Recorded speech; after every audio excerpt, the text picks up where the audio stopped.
Bom dia! Hoje vamos falar de epidemia e quarentena, mais tranquilos. Não é sobre o coronavírus. Vamos falar sobre a peste bubônica de 1630. Em Florença existe uma obra de arte muito impressionante sobre esse tema, mas vamos descobrir no final do vídeo. A peste de 1630 na Toscana. Quando falamos da peste de 1630, o pensamento imediatamente vai para a cidade de Milão, imortalizada por Alessandro Manzoni no livro Os Noivos. A epidemia foi a última de uma série de desastres que devastaram o norte e o centro da Itália na primeira metade do século XVII. Naquela época, a origem da pestilência era obscura e afligia suas vítimas com doloridos bubões pestosos, a pele enegrecida e outros sintomas macabros. Havia quem culpasse os estrangeiros por acreditar que a peste tivesse sido trazida por soldados alemães ou por judeus ou mendigos. Outros atribuíam as causas ao ar contaminado e aos miasmas pestíferos que se espalhavam devido à decomposição da matéria.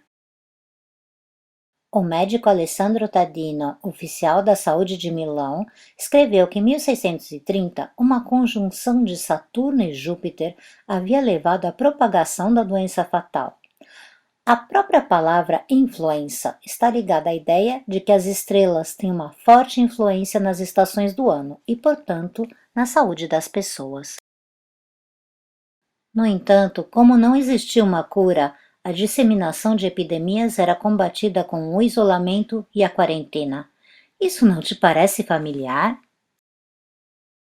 Quando a peste eclodiu, o grão-duque da Toscana, Ferdinando II de Médici, tinha só 20 anos, mas apesar de jovem, ele atuou com rapidez e eficiência. As primeiras medidas foram a obrigatoriedade do uso de passaportes de saúde e a proibição na entrada do território toscano de pessoas e mercadorias provenientes de lugares afetados pela peste.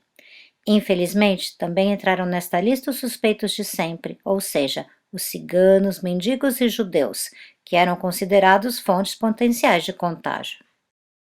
Para coordenar a assistência, foi reorganizado o Fitiosanità, uma espécie de Secretaria da Saúde, que procurou conter a epidemia e suprir as necessidades do grão-ducado. Para retardar a infecção, foram criados vários lazaretos para isolar as pessoas doentes, mas com o aumento dos casos, foi instituída uma quarentena geral, que tornou obrigatório o isolamento social completo. Um dos entes fundamentais de assistência durante a epidemia foi a Misericórdia.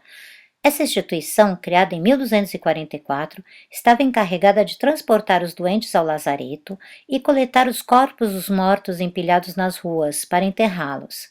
Se uma pessoa considerada suspeita de estar contaminada se recusasse a ser levada ao lazareto, poderia ser solicitada a intervenção do oficial de justiça para impor a reclusão obrigatória. Mas o que acontecia em caso de contágio? Depois que as pessoas infectadas fossem transportadas ao lazareto, a casa era trancafiada. Os membros da família ficariam segregados e as portas de entrada eram trancadas por fora. Para sinalizar aos transeuntes que a casa estava infectada, escrevia-se a palavra sanità na parede. As pessoas confinadas recebiam suprimentos básicos que eram distribuídos através de cestas que eram penduradas nas janelas. As autoridades estavam também encarregadas de desinfetar a casa dos mais pobres com enxofre, queimar o colchão e as roupas dos mortos e doar colchões e roupas de cama para substituir os que tinham sido destruídos. Admirando a abadia de São Miniato al Monte hoje, dificilmente pensaríamos em associá-la à peste. No entanto, nas estruturas do monastério foi montado um lazareto temporário, que chegou a hospedar mais de 800 pacientes, divididos em duas seções, masculina e feminina. No auge do contágio, na seção feminina a situação era tão dramática que cada cama tinha mais de 5 mulheres, em condições sanitárias deploráveis. Como se pensava que a contaminação ocorresse pelo ar, o grão-duque decidiu transferir a família Médici do Palácio Pitti ao Forte Belvedere, o lugar mais alto da cidade. Essa medida foi vista pelos florentinos como uma verdadeira fuga, mas Ferdinando conseguiu se fazer perdoar, porque todos os dias ia verificar pessoalmente se as medidas de higiene eram aplicadas e visitava os contaminados pela doença. Em Florença, durante essa epidemia, se estima que tenham morrido mais de 7.000 pessoas em apenas 4 meses, a maioria delas provenientes das classes mais pobres.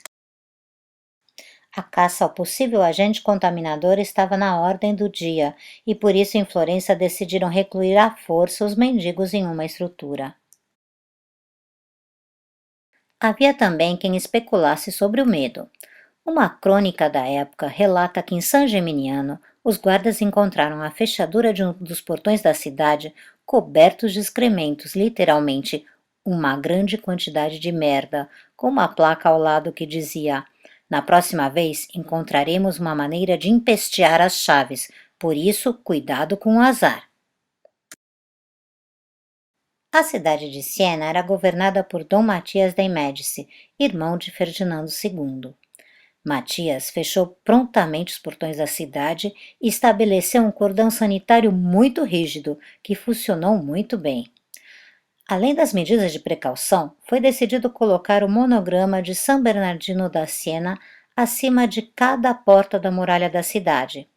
E, ao contrário do que aconteceu com a peste negra, desta vez a cidade foi poupada. Mas qual é a perturbadora obra de arte que nos lembra aquele tremendo evento em Florença?